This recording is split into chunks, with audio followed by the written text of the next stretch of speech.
Teka, huwag mo muna scroll. Pagaanin natin yung kalooban mo. Follow mo ako kung may maitutulong sa itong video na to.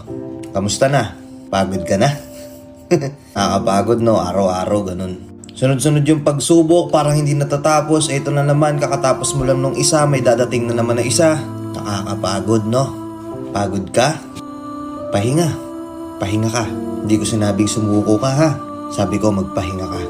Ang buhay hindi karera. Hindi kompetisyon ang buhay. Kung meron ka man dapat talunin sa buhay mo, yun yung sarili mo. Yun yung nakaraang ikaw.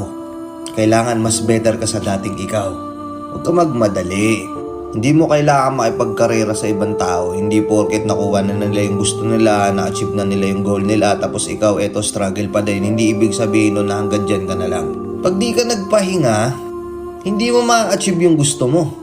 Mawawalan ka ng focus sa isip mo kasi masyado ng gulong-gulo yung utak mo. Ganun